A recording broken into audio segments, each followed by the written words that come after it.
100 ବର୍ଷରୁ ଅଧିକ ପୂର୍ବର କଥା।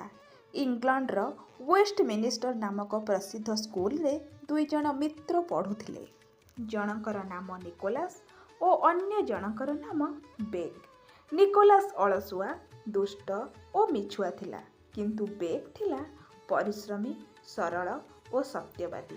ଏହା ସତ୍ତ୍ୱେ ଦୁହିଁଙ୍କ ମଧ୍ୟରେ ବହୁତ ଦୃଢ଼ ମିତ୍ରତା ଥିଲା। ଦିନେ ଶିକ୍ଷକ କୌଣସି କାମରେ କିଛି ସମୟ ପାଇଁ ଶ୍ରେଣୀ ଗୃହରୁ ବାହାରକୁ ଚାଲିଗଲେ।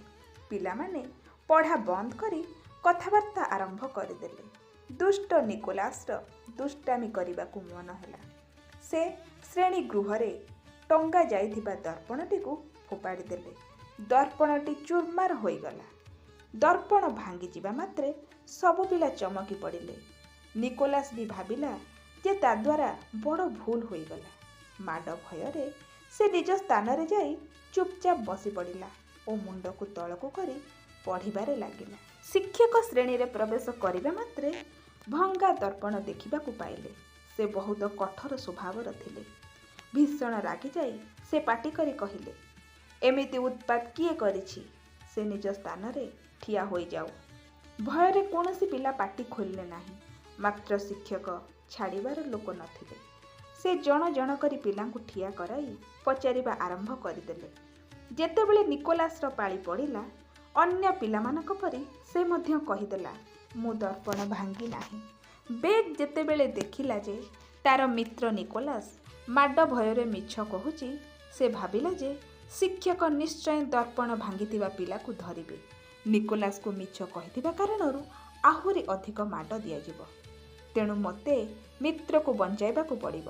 ସେ ଠିଆ ହୋଇପଡ଼ିଲା ଓ କହିଲା, ଦର୍ପଣ ମୋ ହାତରୁ ପଡ଼ି ଭାଙ୍ଗିଗଲା। ଅନ୍ୟ ପିଲାମାନେ ଓ ନିଜେ ନିକୋଲାସ ମଧ୍ୟ ଆଶ୍ଚର୍ଯ୍ୟରେ ବେକ୍ର ମୁହଁକୁ ଚାହିଁଲେ।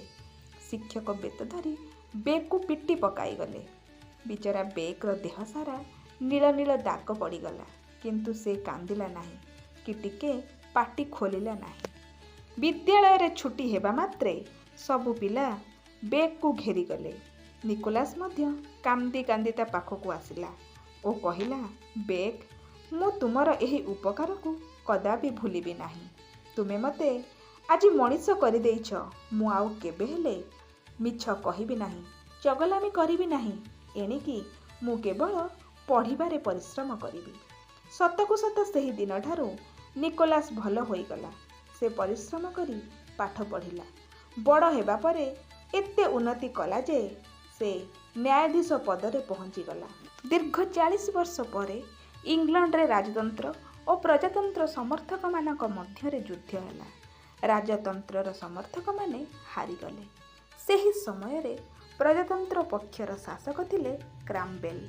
ତାଙ୍କର ଆଦେଶ ଥିଲା ଯେ ରାଜତନ୍ତ୍ରର ସମର୍ଥକମାନଙ୍କୁ ପ୍ରାଣଦଣ୍ଡ ଦିଆଯିବ। ବେକ୍ ଥିଲା ରାଜତନ୍ତ୍ରର ସମର୍ଥକ। ଯୁଦ୍ଧରେ ସେ ବନ୍ଦୀ ହେଲା।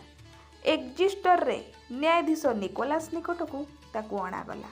ନିକୋଲାସକୁ ବାଧ୍ୟ ହୋଇ ପ୍ରାଣଦଣ୍ଡର ଆଦେଶ ଶୁଣାଇବାକୁ ପଡ଼ିଲା।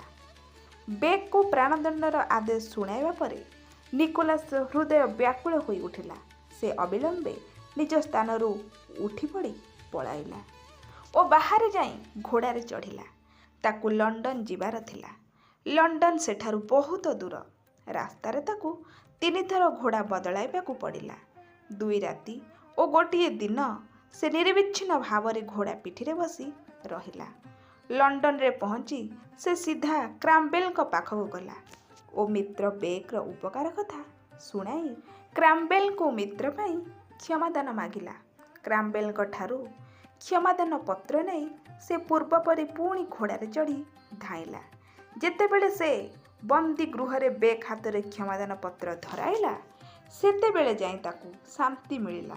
ଦୁଇ ମିତ୍ର 40 ବର୍ଷ ପରେ ପୁଣି ପରସ୍ପର କୋଳାଗ୍ରତ ହେଲେ।